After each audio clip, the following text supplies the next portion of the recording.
Cuán bueno y cuán agradable es que estemos juntos, reunidos y en armonía, congregados, convocados en una misma idea, en un mismo sentir que tiene que ver con la palabra del Señor. Nos congregamos en torno a la palabra del Señor. ¿Está bien? Y qué bueno es que como hermanos podamos saludarnos y demás. Bien, hermanos queridos, hemos venido caminando en una serie que hemos titulado Edifica la Iglesia. Y si usted notó cuando llegó, si usted no llegó por ninguno de los dos entradas laterales, usted notó en la entrada principal que hay una casita y dentro de esa casita dice, no le pregunto por la letra menuda porque, ¿qué dice? ¿Qué dice? 43 años edificando iglesia. Y celebramos al Señor que Él nos ha tenido 43 años en este lugar, edificando la iglesia del Señor, sirviendo a la iglesia del Señor. Y gloria al Señor. ¿Qué tal si le damos un aplauso al Señor por estos 43 años?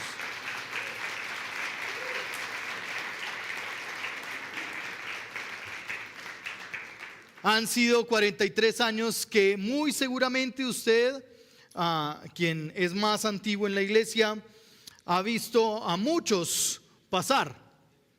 Quizás por viajes, quizás por enfermedad, quizás por cambios. Pero gracias al Señor por estos 43 años en los que su misericordia y gracia nos ha acompañado. Y durante este mes de septiembre, como estamos en celebración, vamos a estar hablando de esos 43 años de edificando la iglesia. Y hoy estaremos, la iglesia se edifica, comprendiendo las buenas nuevas. Ese es el título de esta predicación. Edifica la iglesia comprendiendo las buenas nuevas. A ver si alguno de ustedes, bueno, hay alguien que preguntó, pero solo uno. Hemos venido durante todo el inicio de la serie poniendo unas piezas. A ver si me dicen en dónde. ¿En dónde hemos estado poniendo las piezas? Gracias, Luchito. Luchito salvó la patria de la iglesia porque él se acercó y preguntó, ¿y qué es ese pedazo de cosas que están poniendo ahí, pastor? ¿Qué significa eso? ¿Qué quiere decir eso? Entonces le dijimos, bueno, Luchito, mira hacia el templo a ver a qué se te parece. Y él volteó a mirar y miraba y volvía a mirar y después dijo, ya entendí, es eso que está ahí. Pues sí, cada una de las piezas de ese rompecabezas que forma edificar la iglesia, la estamos poniendo también allá afuera con cada una de las predicaciones que hacemos. Y durante este mes vamos a poner esta pieza, que significa que somos una pieza en toda la iglesia del Señor. No somos la iglesia del Señor o la única iglesia del Señor. Somos una piecita dentro de la iglesia universal del Señor. Y entendemos eso. Por eso esta parte de la casa es edificar comunidad, edificar iglesia y seguir entendiendo que estamos siendo edificados para la gloria y la honra del Señor.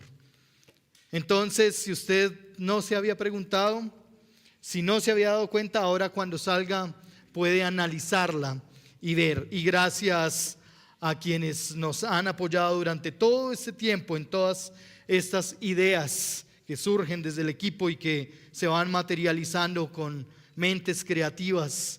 Gracias, Dieguito, y gracias a todo el equipo allá por ayudarnos a materializar. Y yo sé que te hemos puesto a sufrir también, porque él nos pregunta, pero como qué tienen de idea, como qué se les inspira, y nosotros como Pero gracias al Señor por los diferentes dones, talentos y habilidades que edifican la iglesia. Bien, hermanos, quisiera que por un momento nos pusiéramos en pie para leer la palabra del Señor Y vamos a ir a un texto que no es de todo desconocido para nosotros. Está en la primera carta de Pablo a los Corintios, capítulo 15, versículos 1 al 9. Primera carta de Pablo a los Corintios, capítulo 15, versículos 1 al 9. Y si usted recuerda algo, va a recordar que este fue texto bíblico con el que concluimos la predicación anterior. Y todos dicen, ¿y qué fue la predicación anterior? Tranquilos. Ahí en YouTube les ayuda como herramienta para recordar. Primera carta de Pablo a los Corintios, capítulo 15, versículos 1 hasta el 9. Dice la palabra del Señor. Ahora les hago saber, hermanos, el evangelio que les prediqué, el cual también ustedes recibieron, en el cual también están firmes, por el cual también son salvos. Si retienen la palabra que les prediqué, a no ser que hayan creído en vano. Porque yo les entregué en primer lugar lo mismo que recibí, que Cristo Jesús murió por nuestros pecados, conforme a las Escrituras, que fue sepultado y que resucitó al tercer día, conforme a las Escrituras, que se apareció a Cefas y después a los 12. Luego se apareció a más de 500 hermanos a la vez, la mayoría de los cuales viven aún, pero algunos ya duermen. Después se apareció a Jacobo, luego a todos los apóstoles y al último de todos, como uno nacido fuera de tiempo, se me apareció también a mí. Porque yo soy el más insignificante de los apóstoles, que no soy digno de ser llamado apóstol, pues perseguí a la iglesia de Dios. Pero por la gracia de Dios soy lo que soy, y su gracia para conmigo no ha resultado vana. Antes bien he trabajado mucho, más que todos ellos, aunque no yo, sino la gracia de Dios en mí. Sin embargo, haya sido yo o ellos, así predicamos y así creyeron ustedes. Padre, gracias por tu palabra. Y gracias, Señor, porque tu palabra es viva y eficaz. Porque tu palabra es pertinente para nosotros hoy. Porque tu palabra, Señor, es suficiente. Gracias por darnos este enorme privilegio de abrir la Biblia, Señor, en esta mañana y congregarnos en torno a ella, en torno a ti, Señor, en torno a tu voz a través de ella. Por favor, Señor, permítenos entenderte y conocerte a través de tu palabra. Permítenos, Señor, escuchar tu voz. Señor, sigue preparando el terreno de nuestro corazón para recibir la semilla de tu palabra.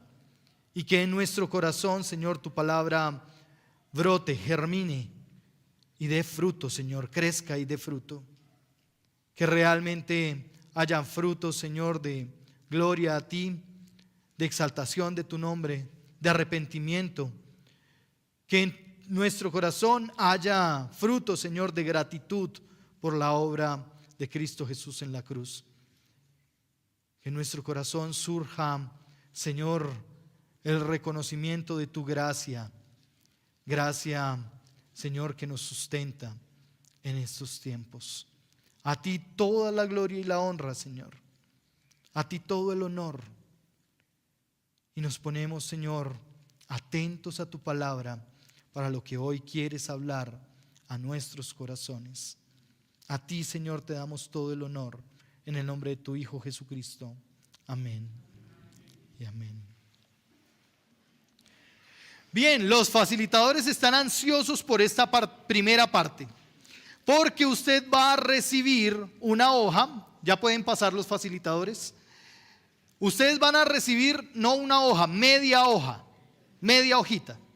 No es una completa, media hojita. Y si usted va recibiendo esta media hojita, yo quiero que usted haga un ejercicio.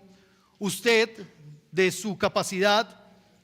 No, por favor, consulte a la IA. Sé que hay algunos que van y consultan de una a la IA. No consulte a la IA, no consulte a ChatGPT, no le pregunte a Google, no, sino usted defina esas palabras que están allí. Defina las palabras que están allí. Entonces, tome un esferito, esa hojita que le están entregando, y defina cada una de las palabras que allí están. Defínala. Defina expiación. ¿Qué es expiación? ¿Qué entiende usted por expiación? Defina inmolar. Defina propiciación. Defina, por favor, qué es gracia. Defina qué es el evangelio.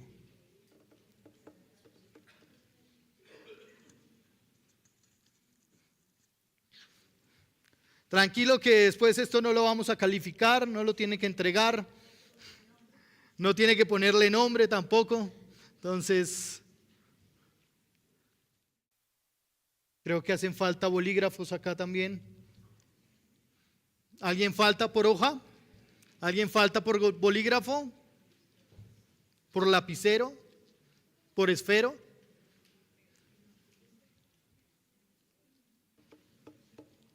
No lo tienen que comentar, tranquilos. Tampoco busque la ayuda de un amigo. Ni una llamadita tampoco. Ni 50-50. Ya sabemos qué se la pasan haciendo.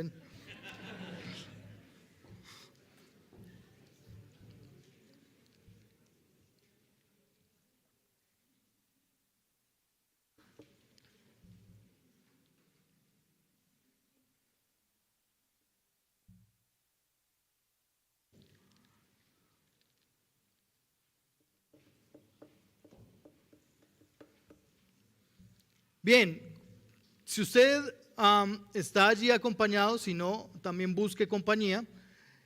Comparta con la persona que está a su lado la definición de esas palabras. Compártala con las personas que está a su lado. ¿Cuál es la definición? Tranquilo, no se avergüence si no pudo definirla. Tranquilo, eso solo muestra nuestra fragilidad.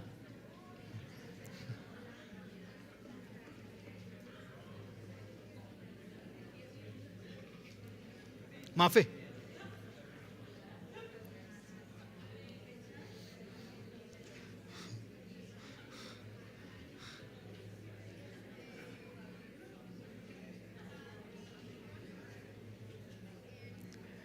Expiación no es lo que está pasando en este momento en Venezuela, no.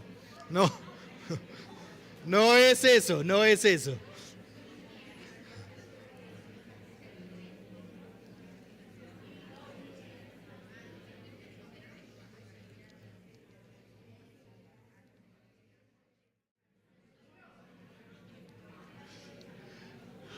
Bien, durante 29 años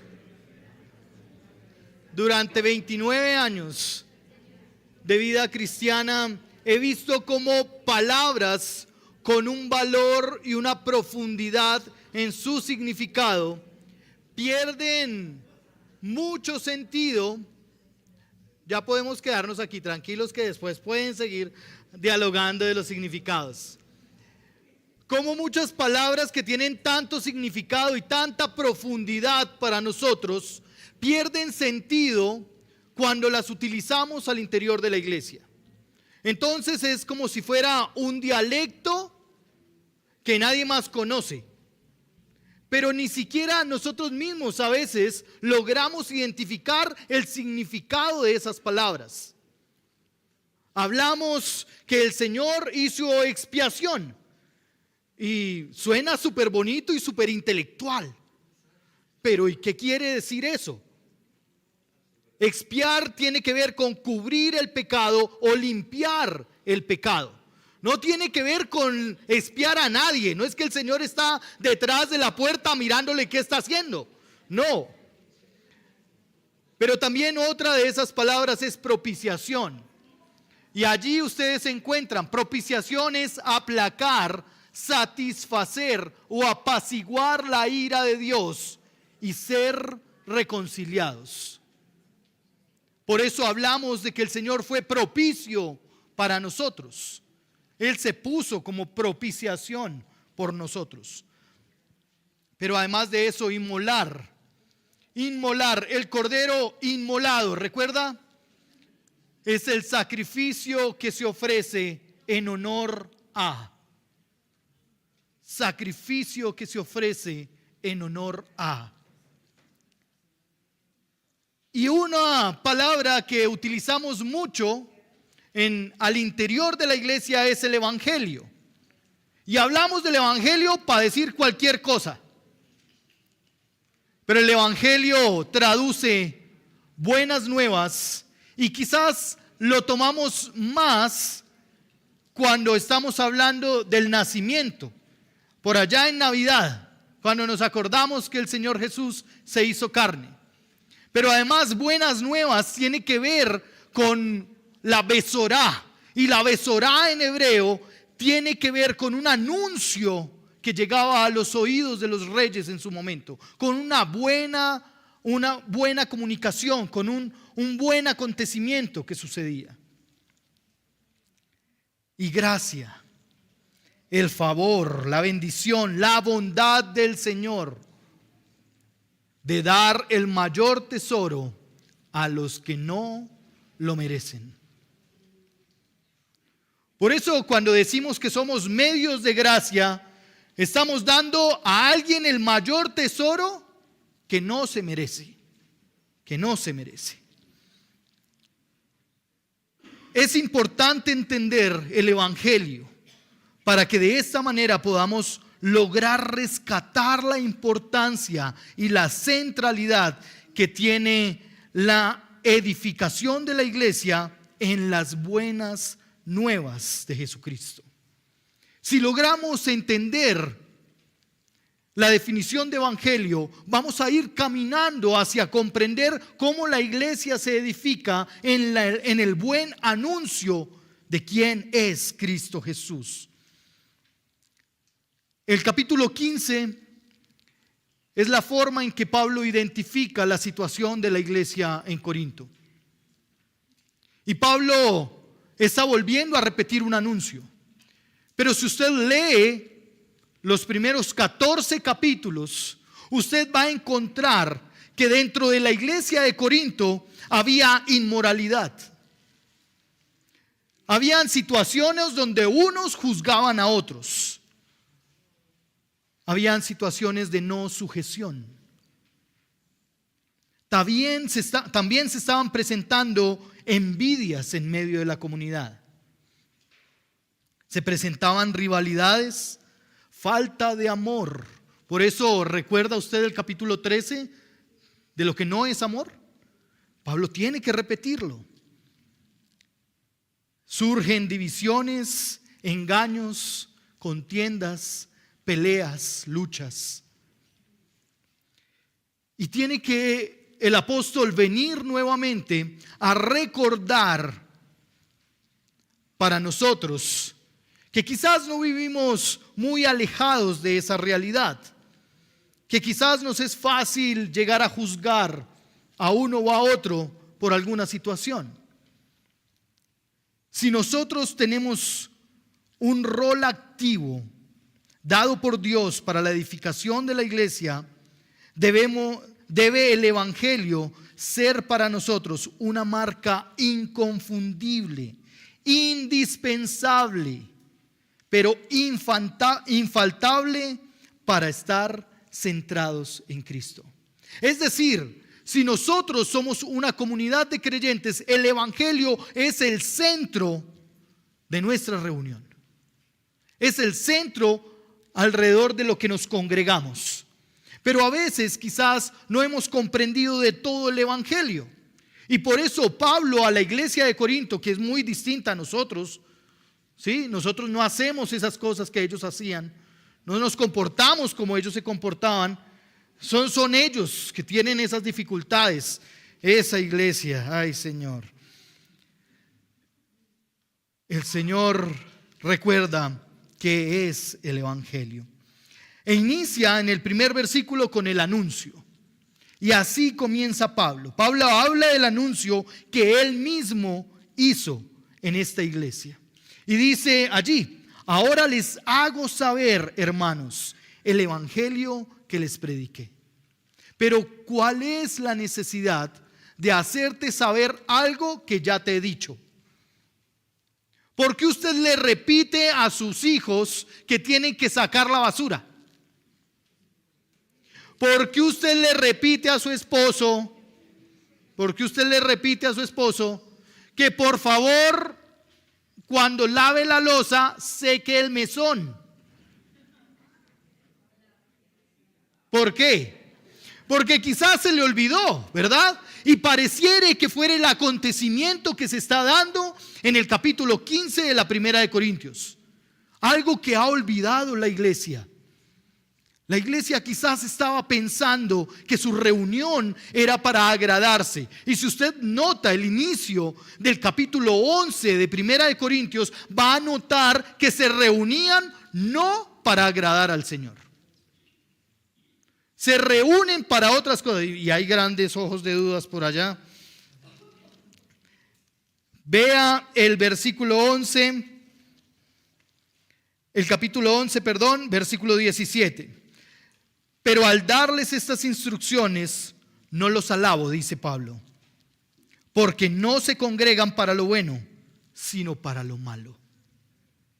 Es decir, se estaban reuniendo, pero no para agradar al Señor. Pero vuelvo y digo, eso no pasa en esta iglesia, gracias al Señor. Y allí está Pablo tratando de recordar cuál ha sido el evangelio que ha predicado. Pero vean lo que dice. Pablo está diciendo que ese anuncio que él predicó fue bien recepcionado por la iglesia. Dice, el cual también ustedes recibieron. Es decir, a nadie se le obligó. Ustedes lo recibieron. Pero además de que lo recibieron, también ustedes están firmes en ese evangelio. Es decir, ellos estaban creyendo en el evangelio. Y míreme bien lo que hago con el dedo. Ellos estaban creyendo el evangelio. Ellos sabían el evangelio. Habían entendido el evangelio. Y Pablo continúa diciendo, por el cual también son salvos, si retienen la palabra que les prediqué, a no ser, y lea la última frase, que hayan creído en vano. Y después Pablo nuevamente repite esta frase de creer en vano. Dice el versículo 10, en la mitad del versículo, y su gracia para conmigo no resultó en vano. Pablo está parado frente a una comunidad que quizás ha generado muchas luchas de Pablo mismo. Pero Pablo está parado frente a la comunidad recordando cuál es el anuncio del evangelio. ¿Con qué tiene que ver el evangelio? ¿Qué tiene que ver con Cristo? El evangelio que estuvo en medio de la iglesia predicado, fue una certeza. Fue recibido, pero además generó convicción de salvación para quienes lo recibieron. No era un cuento ni una habladuría. Era algo que abrazaban con todas sus fuerzas, que amaban. Pero cuando él dice que a no ser que hayan creído en vano, ¿qué cree usted que puede estar viendo Pablo en medio de la comunidad? Mucha intelectualidad quizás. Mucha capacitación. En cuanto curso abran, en cuanto curso me meto. Pero quizás el pastor de esta comunidad, Pablo, está identificando una comunidad con varias caídas que tiene que volver a darles el anuncio. El evangelio podría llamarse también el anuncio de la buena noticia. Y el evangelio que Pablo está predicando es un hilo dorado desde Génesis hasta la otra etapa de Apocalipsis. Es decir, cada uno de los personajes, cada uno de las porciones, de las historias, de la narrativa, cada una de las poesías hablan de uno solo, de Jesús. Hablan el evangelio. Comprender que cada historia, comprender que esas genealogías incómodas de números hablan de Jesús.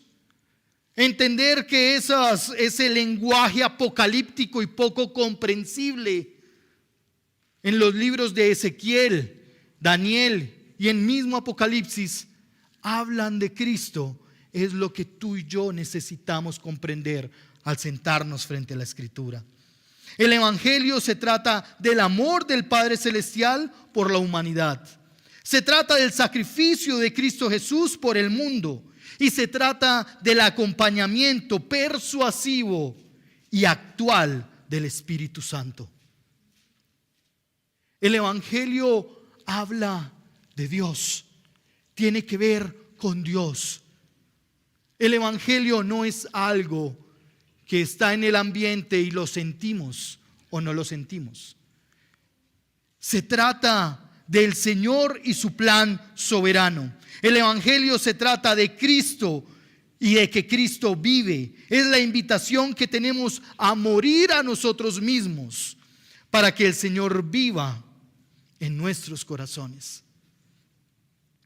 Pablo anunció el evangelio que es digno de ser creído. Afirma que el evangelio es para salvación de la humanidad. Pero es interesante porque a veces pensamos que el evangelio es una idea más. Y el evangelio para nosotros es inerrante, infalible, porque es la palabra de Dios. El evangelio no contiene error. El evangelio no tiene un plan B. El evangelio es la muestra del plan soberano de Dios en el cual tú y yo estamos incluidos. El anuncio del evangelio hoy para nosotros es la certeza que tenemos en la identidad que nos ha dado Cristo al morir por nosotros. Esa identidad al ponernos nuevamente delante del Padre y poder ser llamados hijos de Dios. Tu identidad más importante no es la carrera que estudiaste, ni en dónde la estudiaste. Tu identidad más importante no tiene que ver con los números que están en tu cuenta, o con el carro que manejas, con el empleo que tienes. Tu identidad más importante, tu vida, donde yace la fuente de tu identidad, es que tú y yo hemos sido redimidos, justificados por Cristo para ser hijos de Dios. Entender el evangelio nos lleva a pensar, a vivir y a sentir como ciudadanos de un reino eterno, donde a pesar de las dificultades, donde a pesar de las enfermedades, de las luchas familiares o matrimoniales, a pesar de la escasez, de lo que ya no llegará, a pesar de esas enfermedades que tenemos, a pesar de que somos frágiles, estamos siendo ejercitados en la fe y formados a la estatura del varón perfecto que es Cristo Jesús. El anuncio del evangelio, el evangelio que se predica y que se nos ha predicado, tiene que ver con Cristo. Tiene que ver con el Consolador que hoy nos está convenciendo de pecado, de juicio y de justicia. Tiene que ver una y otra vez con esa obra en la que el Señor fue propicio para reconciliarnos con el Padre.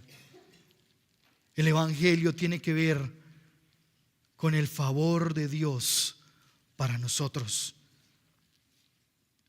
Y cuando pensamos en el anuncio del Evangelio, y cuando pensamos que Pablo está teniendo que repetir el Evangelio, a veces nosotros pensamos que eso es una lección aprendida, que ya le hicimos check y ya pasamos por ahí. Pero todos los días, cada vez que nos paramos delante de la Escritura, cada vez que nos congregamos como iglesia, si el Evangelio no está en la predicación, realmente no estamos yendo delante del Señor. Es que no predicamos, y dice Pablo que no nos predicamos a nosotros mismos. Es que no es para nuestra gloria que predicamos. Es para la exaltación del Hijo de Dios. Es para la honra y la gloria del Padre. Es entendiendo que tú y yo tenemos al Espíritu Santo al lado, quien nos guía a toda verdad. ¿Y quién es la verdad? Cristo. Cristo es la verdad. Entonces tú y yo estamos siendo continuamente guiados a los pies de Cristo para renunciar a nuestras propias tendencias, a nuestros propios deseos, a esas ganas de vengarnos, a esos deseos de justicia propia, a esos anhelos del que me la hace, me la paga. Amados, el contenido del anuncio de Pablo se presenta también en esta porción. No fue suficiente con decirnos que el Evangelio lo había predicado. No fue suficiente con decir que fue la palabra de Dios la que permanece en nosotros, sino que ahora versículos 3 y hasta el 6, hasta el 5, nos va a explicar qué es el Evangelio. Entonces nos muestra el contenido de esa buena noticia. Nos muestra qué es lo que contiene ese buen anuncio. Y allí está Pablo en estos versículos dando todo lo que tú y yo necesitamos saber. Él nos recuerda como iglesia. Él le recordó a la iglesia de Corintio que el Evangelio no solo les fue anunciado, sino que además explica cómo el Evangelio es una realidad. Resalta a Cristo en estos versos, resalta al Mesías, al Hijo de Dios. Porque yo les entregué en primer lugar lo mismo que yo recibí, que Cristo ¿qué? Murió. Y allí está la gracia del Padre. Ese es el primer elemento de ese anuncio, de esa explicación del Evangelio. Que Cristo murió, que Cristo representa la gracia del Padre Celestial al ir a morir por todos nosotros. Pero también dice que Cristo murió por todos nuestros pecados. Colosenses capítulo 2, versículo 13.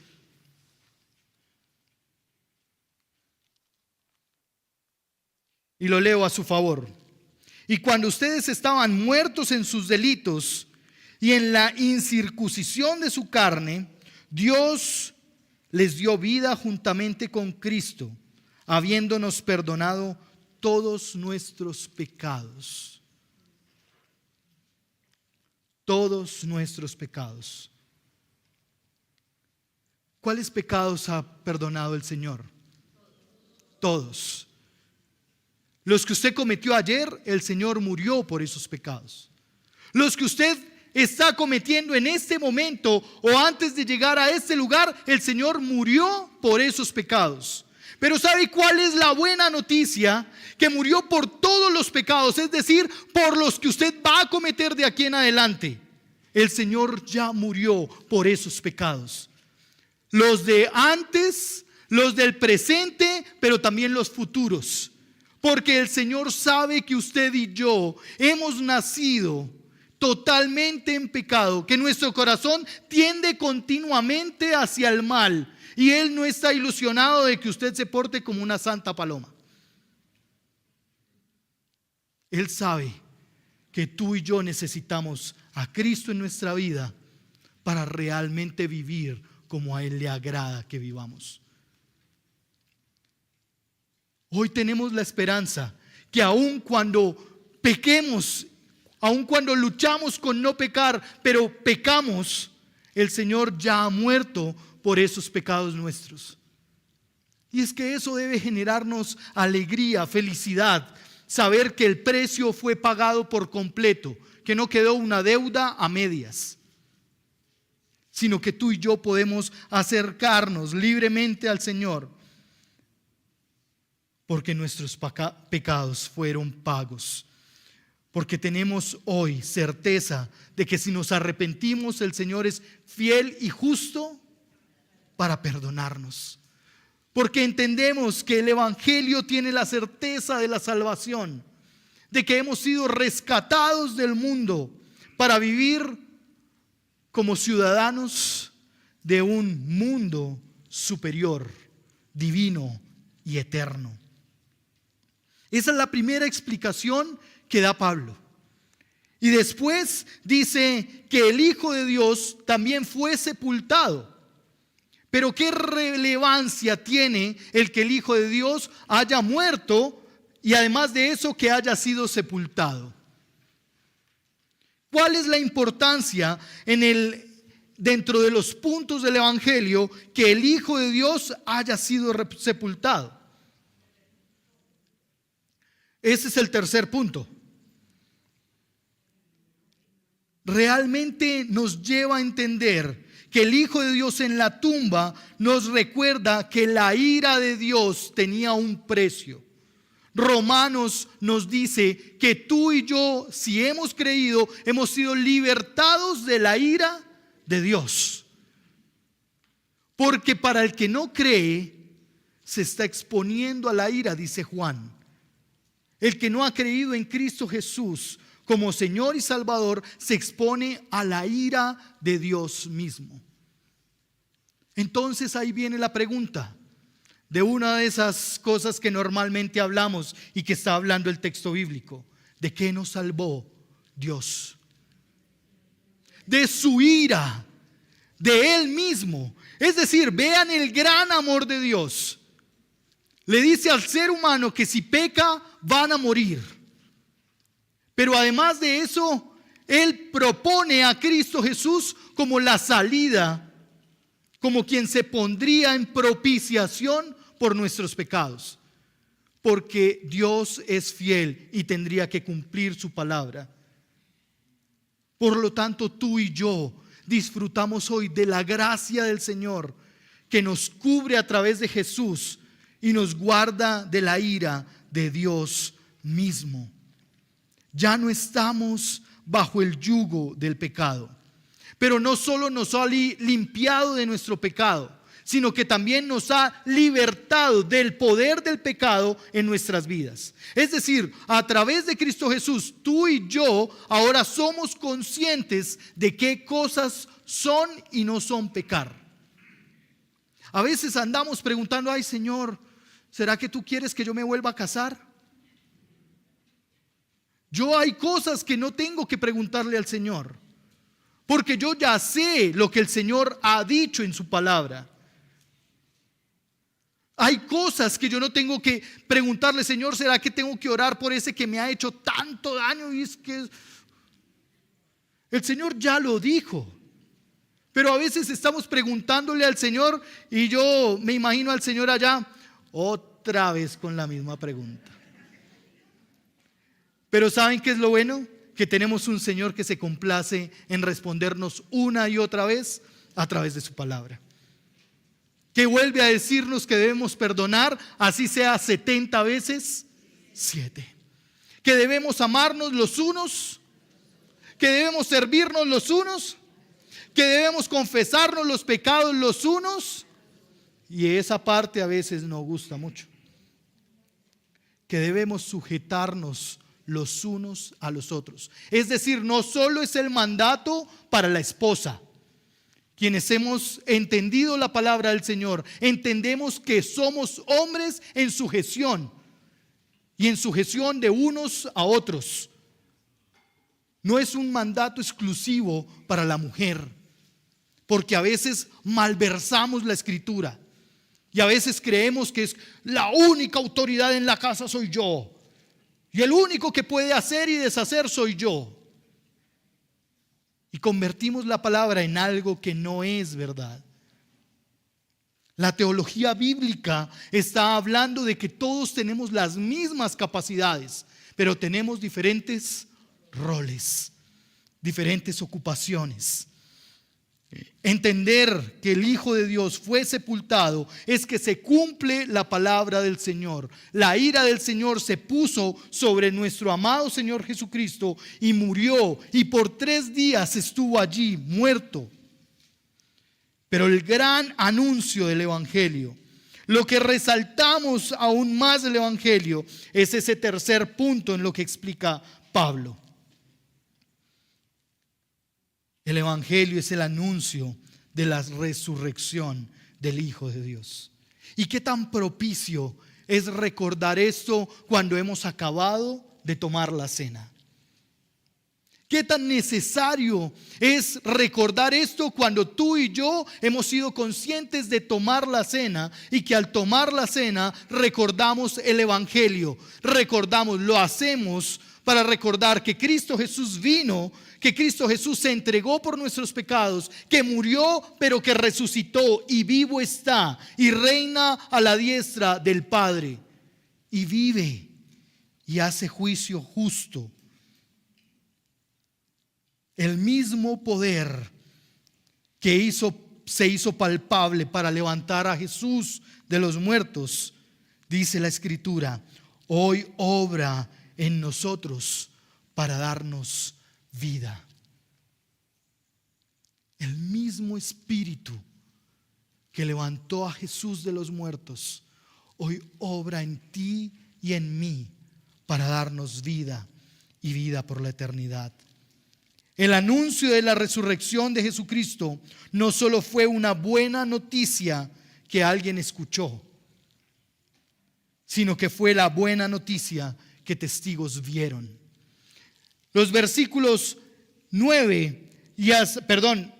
6 y hasta el 8 está hablando de quienes fueron los testigos que vieron esto que se hizo realidad. Más de 500 personas vieron cómo el Señor había resucitado. El Señor no lo hizo a escondidas. Esto era parte del plan y tenía que ser público. Tenía que darse a conocer a muchos. No solo los discípulos conocieron, sino que además muchos vieron al Señor resucitado. Eso es certeza. Eso anima la fe. Cristo Jesús, el único Hijo de Dios, resucitó y es el anuncio, es la buena noticia que da Pablo a la iglesia de Corinto. Pablo es testigo y vea cómo se pone Pablo aquí para decir que es testigo. ¿Alguien nacido? Puede leerlo, tranquilo, no me mire con ojos de susto que no es evaluación. Puede leerlo allí. En el versículo 5, perdón. No. En el versículo 8. Y al último de todos, como a uno nacido fuera de tiempo, se me apareció a mí también. Quizás usted y yo pensamos que ya es tarde para escuchar y recibir el Evangelio, para entender el Evangelio. Quizás usted ha pensado que porque lleva 43 años en la iglesia, que porque lleva 50, 60 años creyendo en Jesús, ya lo sabe todo. Pero el Señor le está diciendo a través de uno de sus hijos, de Pablo, que no se trata de cuántos años llevas, que no se trata de cuánto tiempo lleva tu hoja de membresía guardada en los escritorios, que tiene que ver con la comprensión del Evangelio, que tiene que ver con la vida del Evangelio, que tiene que ver con pensar en el Evangelio mismo, que tiene que ver con Cristo. Quizás por años hemos escuchado el anuncio del Evangelio. Posiblemente te sabes de memoria que Cristo vino al mundo, que murió en la cruz, que fue sepultado y resucitó al tercer día. Pero eso, ¿qué tiene que ver contigo hoy? ¿Qué tiene que ver el anuncio del Evangelio con tu vida? ¿Qué tiene que ver el Evangelio contigo que has cedido a la tentación? ¿Qué tiene que ver el Evangelio contigo que estás luchando por cada una de las pruebas que el Señor pone en tu vida? ¿Qué tiene que ver contigo que quizás has pensado que como ya eres salvo, entonces puedes seguir pecando una y otra y otra y otra? ¿Qué tiene que ver con nosotros hoy, con el anuncio del Evangelio? Cuando quizás estás pensando que el Evangelio no tiene nada que ver cuando te embriagas, que no tiene nada que ver cuando te das una canita al aire para ver un ratico de pornografía. ¿Qué tiene que ver en el Evangelio contigo cuando tomas lo que no es tuyo? Cuando robas. ¿Qué tiene que ver el Evangelio hoy contigo cuando piensas que puedes tener canitas al aire extramatrimoniales?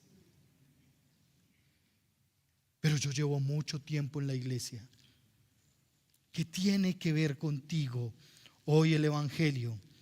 Que eres complaciente y quieres agradar a la gente. ¿Qué tiene que ver contigo hoy en el Evangelio cuando te mantienes en una actitud orgullosa?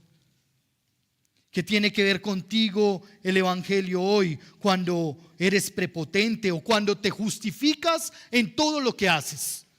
No, es que yo me equivoqué, pero pues es que yo no sabía. ¿Qué tiene que ver con nosotros hoy el Evangelio cuando los chistes que hacemos son de doble calibre, de doble intención, de doble sentido? ¿Qué tiene que ver con nosotros hoy el Evangelio cuando pensamos que no hacemos nada malo? Es que yo no le hago daño a nadie, yo soy bueno. ¿Qué tiene que ver con nosotros hoy el Evangelio cuando piensas que no cometes pecado alguno? ¿Qué tiene que ver con nosotros hoy el Evangelio cuando jugamos con el fuego, cuando criticamos, cuando señalamos a otros, cuando nos cuesta perdonar, cuando no amamos al prójimo? ¿Qué tiene que ver con nosotros hoy el Evangelio? Cuando no criamos a nuestros hijos en el temor del Señor. ¿Qué tiene que ver con nosotros hoy el Evangelio? Amados, me he encontrado con papás, no de esta iglesia, gracias al Señor, con papás diciendo es que sus hijos son angelitos. Hermanos, yo creo que mi hijo un día tendrá que tomar la decisión por Cristo Jesús. Yo creo que mi hija un día tendrá que tomar la decisión si creer en Cristo Jesús. Mientras tanto, son pequeños pecadores. No estemos en triunfalismos cristianos, creyendo que somos los más santos y que nada nos pasa. No vivamos metidos en una cápsula creyendo que nosotros somos lo mejor de lo mejor y vamos fuera y quizás con facilidad juzgamos a nuestras familias, juzgamos a los que no se comportan o hablan como nosotros. El Evangelio tiene que ver con la humildad de un hombre que no fue el primero, sino se hizo de últimas en la fila para servir a la humanidad. ¿Qué tiene que ver en el Evangelio con nuestro liderazgo como hombres en nuestro hogar? ¿Qué tiene que ver hoy el Evangelio con el pastoreo de nuestros hijos, con el pastoreo de nuestra esposa, con el acompañamiento de nuestra familia? Para nosotros que estamos hoy en una de esas categorías, o para los que piensan que ninguna categoría de esas lo alcanza a tomar, para el que piensa que no ha cometido pecado, el Evangelio está presto hoy para nosotros. Es por y para nosotros el anuncio de que Cristo está crucificado por nuestros pecados, que ha muerto y ha sido sepultado, que ha resucitado y vive, pero que vendrá para juzgar aún a su iglesia. No pensemos que ser parte de la iglesia nos va a librar del juicio final. No, es que yo servía, Señor. Eso no te va a dar puntos en el ranking cuando el Señor venga a juzgar. Eso no tiene que ver. El Señor nos verá cara a cara y nos preguntará: ¿qué has hecho con lo que te di? ¿Qué has hecho con lo que te enseñé? Con lo que te encomendé. Amados, es pertinente el anuncio del Evangelio hoy para nosotros. Tiene su valor, no en que rescató a todos los pecados, no en que rescató a toda la humanidad por sus pecados. El Evangelio no tiene el mayor valor porque somos nosotros los que Dios ha rescatado. El Evangelio tiene su mayor valor en que Cristo Jesús se hizo hombre y habitó en medio nuestro. El valor del Evangelio no es cuántos nos reunimos. El valor del Evangelio está en que Cristo Jesús es el único Señor que debe ser exaltado. Ese es el valor del Evangelio. El verdadero cambio en el comportamiento se da a través de un cambio real en el corazón. Nuestro corazón tiene que ser expuesto al Evangelio para ser transformado por el Evangelio mismo. Concluye Pablo diciendo: no yo, sino Cristo. Y él termina diciendo, y vean las formas en cómo se refiere a él mismo: porque yo soy el más insignificante. Porque dice, no soy digno. Y él dice, él mismo se considera a él mismo como que no ha hecho grandes cosas. No él, sino Dios por su gracia. El hombre de la iglesia del Nuevo Testamento, el hombre que el Señor utilizó para escribir más del 85% de las cartas del Nuevo Testamento, está diciendo: no me miren a mí, no soy yo, es Cristo, es por su gracia. Y 3 veces desde el versículo 9 hasta el versículo 11 él está diciendo: por la gracia de Dios, por ese favor inmerecido, soy lo que soy. Y su gracia para conmigo no resultó en vano, dice el versículo 10.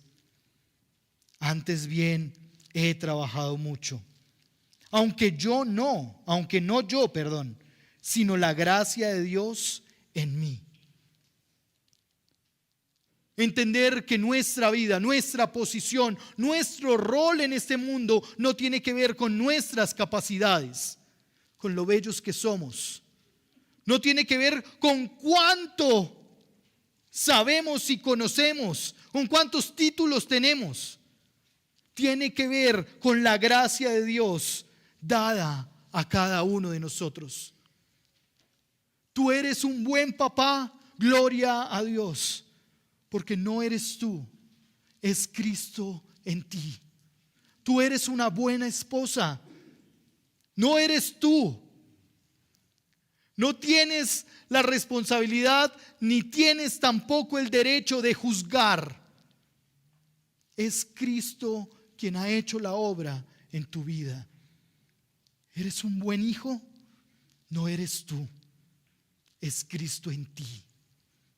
Y asimismo con el buen trabajador, con el buen estudiante, con la buena abuela, con el buen papá, con el buen esposo. No se trata de nosotros el Evangelio. El Evangelio se trata de la obra de Cristo Jesús, donde tú y yo tenemos un privilegio de ser contados dentro de los que glorificarán su nombre cuando Él regrese. Se trata de la eternidad, se trata de la gloria de Dios, se trata de la gracia, se trata de la providencia de Dios, se trata del plan de Dios en medio de la humanidad, se trata de vivir en Cristo mientras Él regresa. Quizás la pregunta para terminar sería: ¿vives hoy el rol que Dios te ha dado en Cristo o en tus propias fuerzas? ¿Cómo estás viviendo hoy? ¿Cómo vives el Evangelio hoy? Recuerde que la iglesia de Corintios sabía el Evangelio. No quiere decir que vivía el Evangelio. Podemos saber toda la Biblia que queramos, pero si nuestra vida no refleja a Cristo, entonces tan solo estamos viviendo filosofías intelectuales religiosas. Religiosidad que no se pone en práctica. Hermanos, de manera práctica, deseo dejarles 3 pensamientos, 3 desafíos. Vive como un genuino discípulo de Cristo, creyendo en su obra en tu vida y practicándola donde sea que estés. Comparte el buen anuncio que ha transformado tu vida, que soporta tus debilidades, que te da esperanza de una eternidad plena y segura. Y por último, gózate. Gózate al pasar por diferentes circunstancias en tu vida, por pasar por el dolor, por el sufrimiento, por pasar por la enfermedad, por ser tentados, por ser probados. Gózate cuando estás en medio de dificultades, de problemas, de limitaciones. Gózate al recordar que la gracia de Dios es suficiente, que se trata de estar siendo formados a la estatura, a la plenitud del varón perfecto que es Cristo Jesús. Hoy estás viviendo una dificultad. El Señor puede quitarla, pero Él dijo que vengan a mí y yo los haré descansar. No se las voy a quitar, los voy a hacer descansar. Hoy tienes enfermedad, hoy tienes dificultades. Ven al Señor y dile: Señor, es suficiente tu gracia para mí. Es suficiente que yo pueda vivir la verdad del Evangelio donde estoy y con quienes estoy. Usted se pregunta: ¿pero por qué me pasa a mí todas estas cosas? Es que no termina una cuando empieza la otra. Tengo una muy buena noticia para ti. El Señor sigue formando a Cristo en tu vida a través de todas esas circunstancias. Sigue formando a Cristo en tu vida a través de todo lo que vives, de todo lo que pasas. Cierra tus ojos e inclina tu rostro.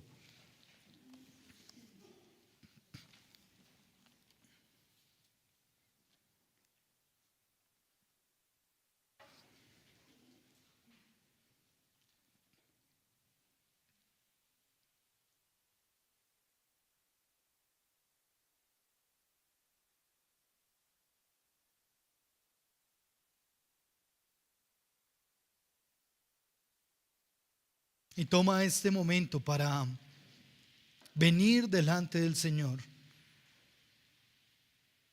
Y quizás allí en intimidad, quizás en lo íntimo de tu corazón, en el secreto de tu corazón, confiesa al Señor. Reconoce al Señor. El Espíritu del Señor está en este lugar. Señor, y yo te ruego que hoy toques nuestro corazón con tu palabra. Señor, quizás no hay explicación a preguntas, o probablemente la explicación ya fue dada. Señor, gracias por soportarnos a pesar de nosotros mismos. Señor, gracias porque una y otra vez, Señor, nos recuerdas que tu gracia es suficiente en medio de nuestras vidas. Señor, gracias porque tú que has empezado la buena obra, Él es fiel y justo para terminarla hasta el día de Jesucristo.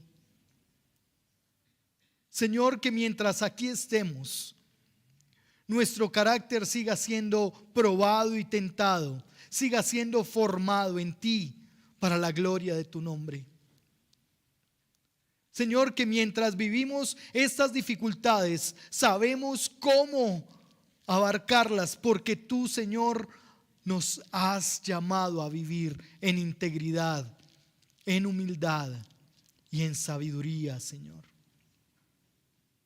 Padre, gracias porque has traído a nosotros el anuncio del Evangelio, porque es la verdad de la cual podemos aferrarnos, de una esperanza, de una felicidad plena, de un gozo intacto. Gracias, Señor, porque hoy disfrutamos de saber que tú, Señor, no nos has abandonado. Nos miras de cerca y nos amas y sigues trabajando, sigues obrando en nuestras vidas.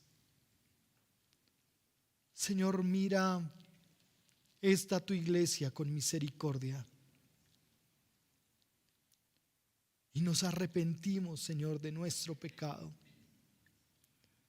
Nos arrepentimos de quizás levantar la voz, Señor, para juzgar a otros, para acusar, para menospreciar. Nos arrepentimos del orgullo, Señor, que podríamos sentir basados en nuestras propias habilidades. Nos arrepentimos, Señor, cuando no hemos sido humildes como tú, cuando no hemos asumido la actitud de Cristo que vino a servir. Señor, hoy deseamos que en tu misericordia, Señor, tú sigas obrando en medio de tu iglesia. Señor, sigue edificando la iglesia con instrumentos de gracia, Señor. Sigue edificando la iglesia con instrumentos de santificación.